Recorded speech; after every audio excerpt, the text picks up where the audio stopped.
More exciting goods from eBay. I've been looking for this one for a long time. I say that about every single item that arrives from eBay.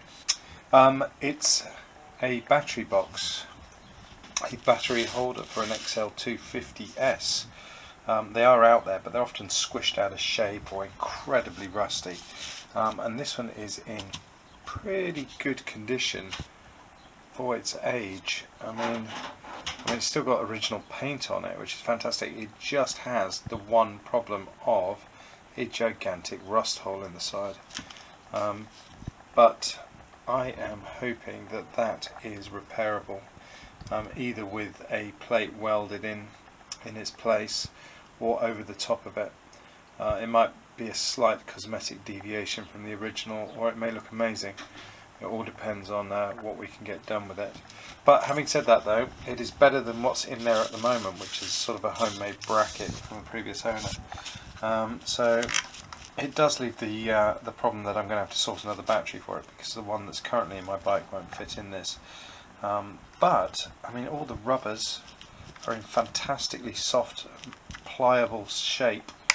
So I'm really pleased with that, and it even came with the mounting nut there. I've got one for the other side there to split pins in place. So I need to find a cover for it, and they are as rare as rocket horse poo to get hold of. I'm hoping, I am watching online at the moment, an XL125 one, which is very similar in shape, and I am told will fit. In other news, I purchased something else whilst drunk the other night. Whilst drinking on Saturday night, the Saturday night before I came home, and found this little beauty for sale on eBay.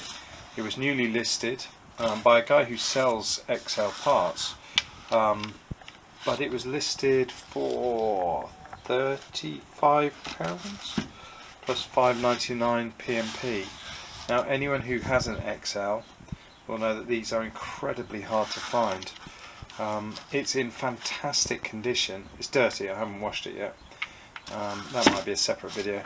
But it's in fantastic condition with the original number plate holder. This is what should be on my bike. I have it set in the German fashion, which has the light as a separate unit, and then a tail tidy mud guard which holds the number plate, which I actually prefer for a bike that I'm using, because it is more durable. I think one of the problems with this is that if you take a bash or drop the bike, the number plate holder gets snapped, and they are hard to get hold of. So I'm not quite sure what I'm going to do with this. I'm not sure whether I am going to fit it to the bike and have it look as it should do, or whether I'm going to keep it in stock should I decide to change the one on the bike, or whether I sell it for a profit.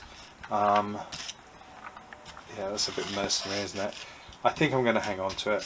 That rattling you can hear is there's a where the screw comes in at the top. There's a lug that it mounts into.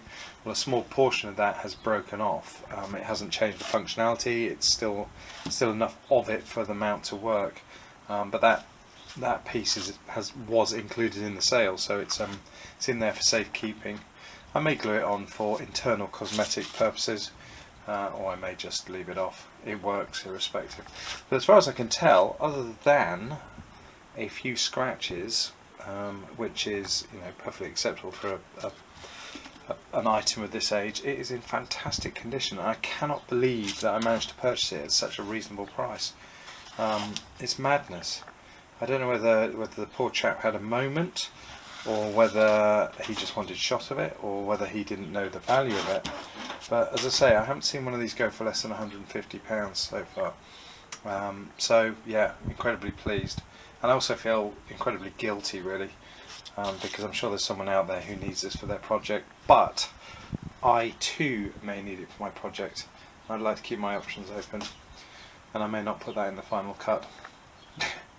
Anyway, so yeah, so we've got two items that are for the bike, which is fantastic, and there is a third item which is hopefully on its way from America as we speak, which I purchased at great expense, but I won't tell you what that is yet.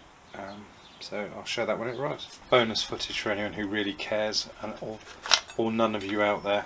I do make the world's most boring videos, I know, I'm sorry about that. But that is the internals of the new lamp. Again, plenty grubby in there, but nothing to worry about. The bulb looks to be intact, so who knows, I may have saved myself another couple of quid. And there's the lens, which needs a good clean, and also the bit of plastic that's rolling about in there, I shall just chuck out. There we go. Cosmetic. It fits in the top there, you can see where it's broken. The screw still engages, it's long enough. This piece acts almost like a guide, and there's only maybe a couple of mil of thread on it.